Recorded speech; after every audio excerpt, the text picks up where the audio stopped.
Oke, kembali berjumpa dengan kami di acara pemuritan anak.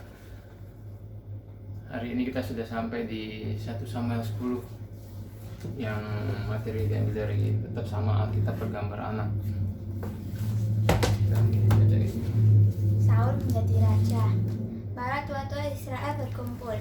Mereka berkata kepada Samuel, "Kami ingin punya raja." Maka Samuel berdoa kepada Tuhan. Akhirnya Saul terpilih menjadi raja. Akan tetapi ketika mereka mencarinya, Saul tidak ditemukan. Tuhan berkata, "Dia sedang sembunyi di antara barang-barang." Mereka pun membawa Saul keluar. Ketika Saul berdiri, tubuhnya lebih tinggi dari orang Israel lainnya.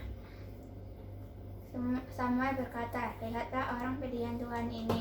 Di sini tidak ada seorang pun yang menyerupai dia." Lalu seluruh bangsa itu bersorak, "Hiduplah raja."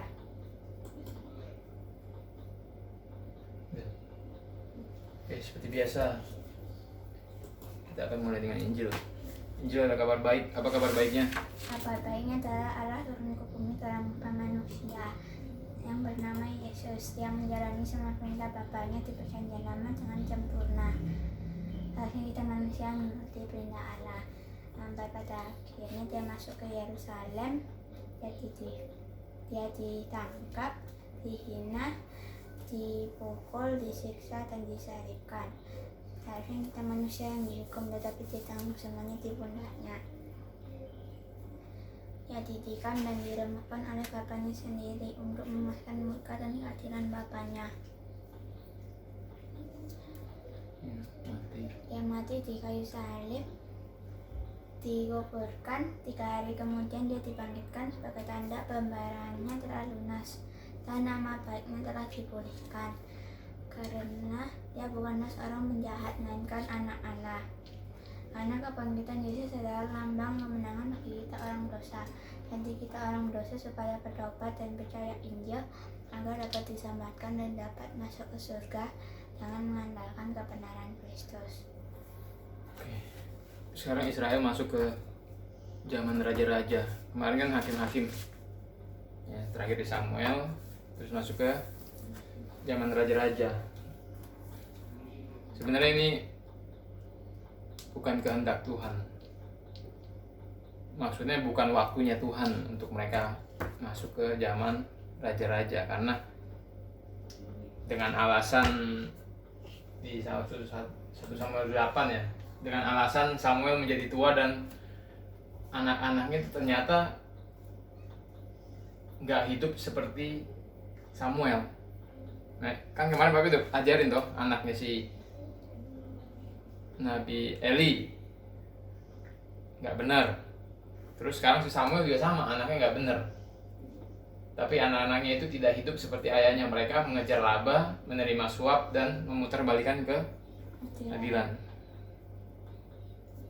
Nggak menunjukkan buah yang baik anak-anaknya. Ya. Terus karena Samuel sudah tua, anak-anakmu tidak hidup seperti engkau, maka angkatlah sekarang seorang raja atas kami untuk memerintah kami seperti pada segala bangsa-bangsa lain. Jadi Israel minta diangkat seorang raja. Motivasinya apa? Supaya seperti sama dengan bangsa-bangsa lain. Tapi ya,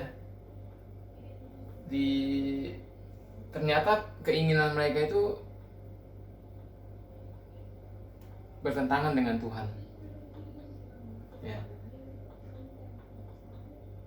Kita bocorin aja.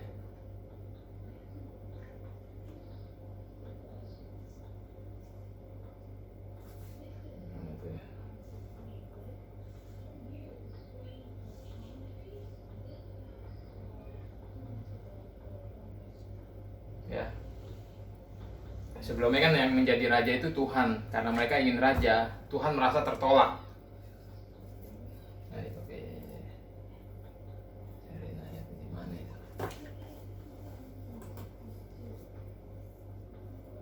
Nih. 1 Samuel 10 ayat 19. Tetapi sekarang kamu menolak Allahmu yang menyelamatkan kamu dari segala malapetaka dan kesusahanmu. Jadi Allah tuh merasa tertolak. dengan berkata, "Tidak, angkatlah seorang raja atas kami. Maka sebab itu berdirilah kamu di hadapan Tuhan menurut sukumu dan menurut kaummu." Kenapa Papi bilang tadi ini nggak sesuai dengan timingnya Tuhan? Karena di 1 Samuel 2 ayat 10 dikatakan, orang yang berbantah dengan Tuhan akan dihancurkan. Atas mereka ia mengguntur di langit. Tuhan mengadili bumi sampai ke ujung-ujungnya. Ia memberi kekuatan kepada raja yang diangkatnya. Jadi sebenarnya Tuhan tuh pengen ada raja di Israel. Gitu. Ya, kan sini ada dikatakan Tuhan mengadili bumi sampai ke ujung-ujungnya. Ia memberi kekuatan kepada raja yang diangkatnya. Tapi waktunya si Israel belum tahu gitu. Cuman dia maksa minta diangkat seorang raja. Akhirnya sama Tuhan diangkatlah. Nih di kejadian 17 ayat 6 juga kan ada janji Tuhan pada Abraham, "Aku akan membuat engkau beranak cucu sangat banyak, engkau akan kubuat menjadi bangsa-bangsa, dan daripadamu akan berasal raja-raja." Jadi sebenarnya konsep raja itu sudah ada dalam rencana Tuhan. Tapi Israel ini minta maksa sebelum waktunya Tuhan, mereka minta raja. Makanya Tuhan marah dan merasa tertolak. Tapi walaupun nggak sesuai dengan waktunya Tuhan, tetap dikabulkan sama Tuhan. Kenapa? Ya pasti tujuannya untuk menghukum bangsa Israel. Ya, kalau kamu minta sesuatu yang nggak sesuai dengan waktu Tuhan, itu namanya dosa, pelanggaran. Nah, sama Tuhan tetap dikabulkan. Tujuannya apa? Untuk menghukum bangsa Israel. Diangkatlah seorang raja bernama Saul. Nah, di Hosea 13 dikatakan, Hosea 13 ayat 11, Aku memberikan engkau seorang raja dalam murkaku dan mengambilnya dalam kemasku. Jadi ini Saul ini seorang raja yang diberikan Tuhan dalam keadaan murka. Nanti suatu waktu dia diambil oleh Tuhan dengan keadaan kemas. Ya. Kita balik lagi ke 1 Samuel 8 tadi.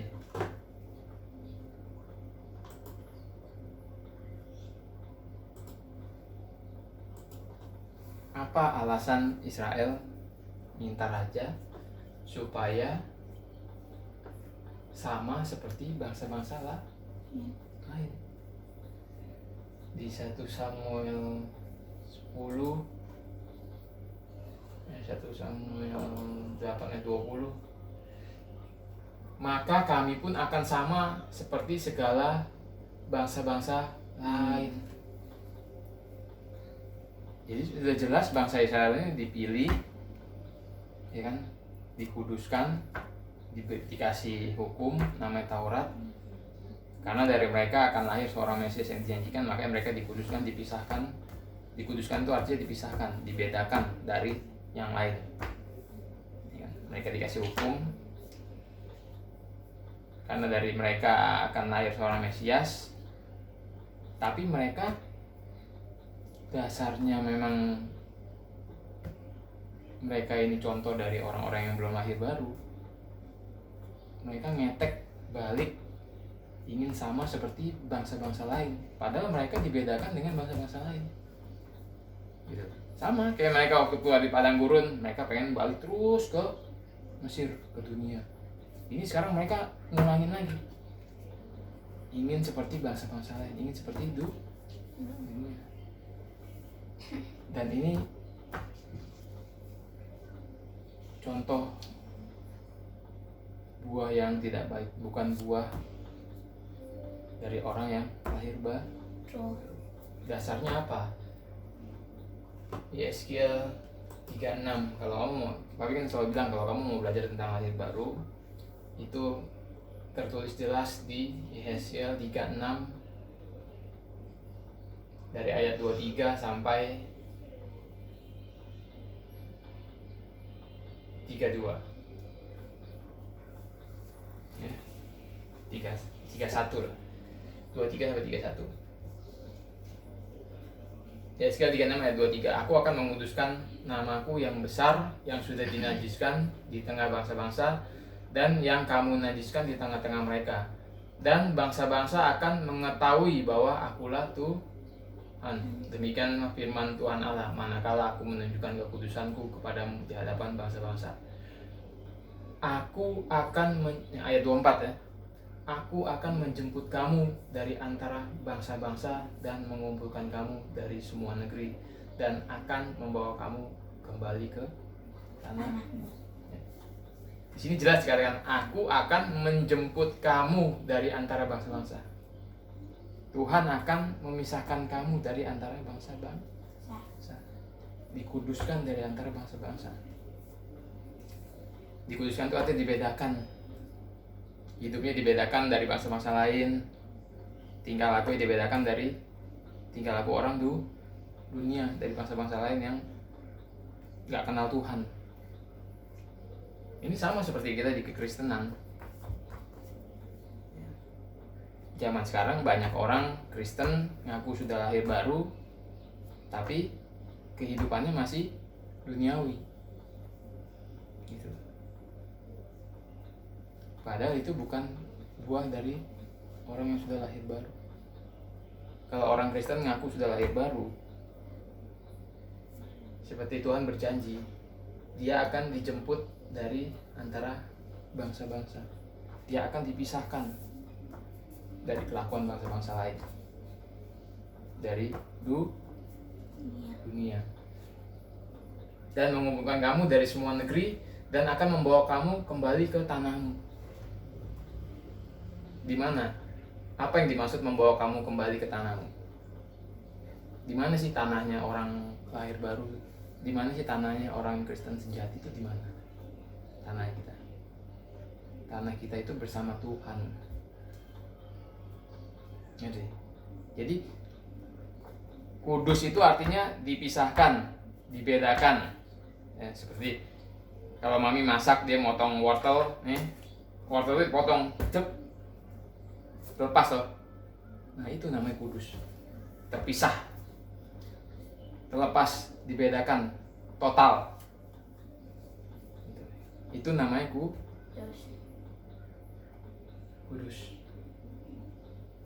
Jadi, tapi kudus itu bukan hanya terpisah. Ya. Jadi orang tersebut dipisahkan dari dunia atau memisahkan diri, dan gak cuma sampai situ doang, dia mendekat pada Allah. Kan sini katakan, aku akan menjemput kamu dari bangsa-bangsa dan mengumpulkan kamu dari semua negeri dan akan membawa kamu kembali ke tanahmu. Jadi arti dikuduskan itu dipisahkan dan ditarik, menempel pada Tuhan. Gak cuma dipisahkan toh. Sekarang banyak orang Kristen, mereka hanya memisahkan, ya kan, dari kelakuan jahat orang dunia, tapi mereka nggak mendekat ke Tuhan. Tahu dari mana? Ketahuan dari lifestyle mereka, dari cara pakaian mereka, dari gaya hidup mereka, dari apa yang mereka bawa. Kalau mereka mendekat ke Tuhan, mestinya gaya hidup mereka seperti Kristus. Jadi ilustrasi kudus itu gini loh. Seperti Kimi, umur 9 tahun. 9 tahun, 9 bulan ya. Waktu dia masih belajar jalan. Dia kan memegang sebuah meja tuh misalkan, atau kursi lah dia pegang. Nah, terus papi tiba-tiba dari jarak 4-5 meter misalkan. Terus papi panggil, "Kim, ayo jalan. Waktu itu ketika dia mau jalan, dia harus melepaskan pegangannya di kursi tersebut. Ngerti? Dia lepaskan pegangan kursi tersebut dan dia berjalan ke arah apa? Itu ilustrasi kekudusan itu seperti itu. Jadi kamu melepaskan apa yang di dunia, setiap kelakuan orang-orang dunia, kehidupan tanpa Allah itu mesti dilepas. Lalu kamu berjalan ke arah Tuhan, ke arah Bapa di surga. Itu namanya kekudusan. Ngerti? Ya. Beda dengan orang Kristen sekarang, ngaku kudus, iya kudus, tapi hidupnya, lifestyle-nya nggak sesuai. Pesta, foya-foya, pakai mobil yang mahal mungkin, rumah yang sebesar mungkin, ya, nggak sesuai. Mereka seperti mereka menguduskan diri, tapi mereka nggak mendekatkan diri pada Tuhan, tapi pada harta, pada kesenangan duniawi. Oke?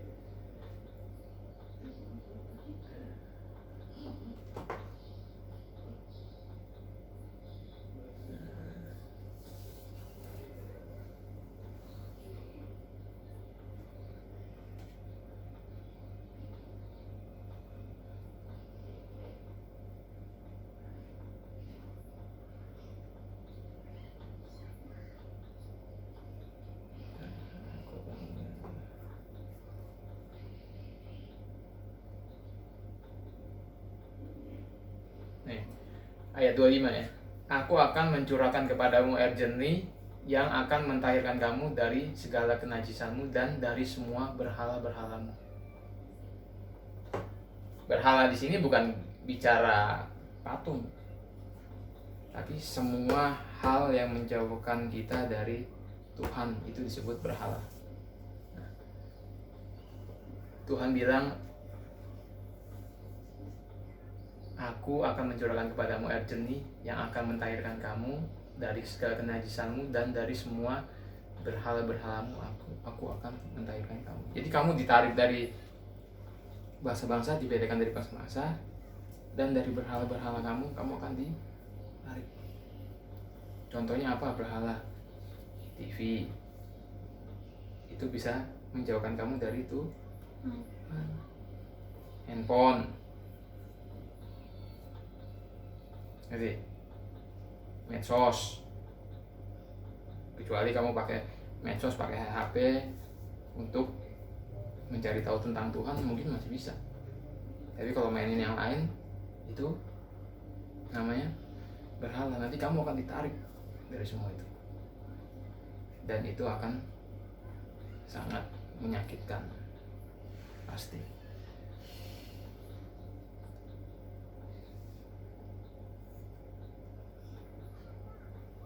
Dan di ayat 23 kan dikatakan nih, aku akan menguduskan namaku yang besar yang sudah dinajiskan di tengah bangsa-bangsa, dan yang kamu najiskan di tengah-tengah mereka, dan bangsa-bangsa akan mengetahui. Artinya, bangsa-bangsa akan mengetahui pekerjaan Tuhan yang ada dalam kamu. Jadi ketika kamu dikuduskan, orang lain tahu, orang lain bisa lihat. Ketika kamu dipisahkan dari berhala-berhala kamu, orang lain bisa lihat. Gak mungkin kamu ngomong, ada orang Kristen ngomong kudus tapi orang lain gak bisa melihat itu. Itu berarti bohong. Gak mungkin orang Kristen mengaku sudah gak megang berhala-berhalanya, tapi orang lain gak ngelihat itu. Itu bohong. Ya, gak mungkin Tuhan mencurahkan orang yang sudah lahir baru air jernih, tapi orang lain nggak ngelihat itu. Orang lain nggak ngelihat perubahan kamu, itu nggak mungkin. Kamu ngomong sudah lahir baru, orang lain nggak ngelihat perubahan kamu, itu pasti ada yang salah. Nggak mungkin, karena jelas di sini, ya, di ayat 23 dikatakan, dan bangsa-bangsa akan mengetahui bahwa akulah Tuhan. Orang lain pasti akan tahu bahwa itu ada pekerjaan Tuhan di dalam kamu kalau kamu lahir baru. Ngerti? Ya. Berapa? 30. Ya. Akan mentahirkan kamu. Orang pasti melihat. Kuberikan hati yang baru. Orang pasti ngelihat natur kamu berubah. Ya, karakter kamu berubah, orang pasti lihat. Roh yang baru. Ada buah roh, karakter kamu berubah, orang pasti lihat. Gak mungkin orang gak lihat.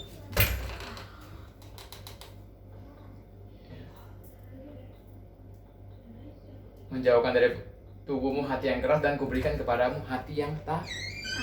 Orang pasti lihat taatannya. Aku akan membuat kamu hidup menurut segala ketetapanku dan tetap berpegang pada peraturan-peraturanku dan melakukannya. Orang pasti lihat. Dan kamu akan diam di negeri yang telah kuberikan kepada nenek moyangmu, dan kamu akan menjadi umatku dan aku akan menjadi Allah. Di mana negeri itu? Ya, bersama Tuhan. Dan orang pasti lihat. Gak mungkin kamu ngaku lahir baru, kamu lebih senang tinggal di tengah-tengah orang yang belum lahir baru misalnya. Kamu lebih senang, lebih nyaman nongkrong di tengah pesta misalnya.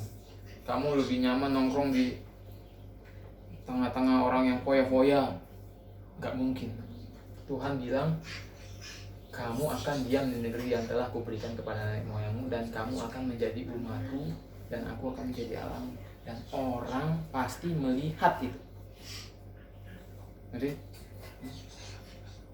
Jadi kalau kamu mau ngerti tentang lahir baru, baca Yeskiel 36 lengkap.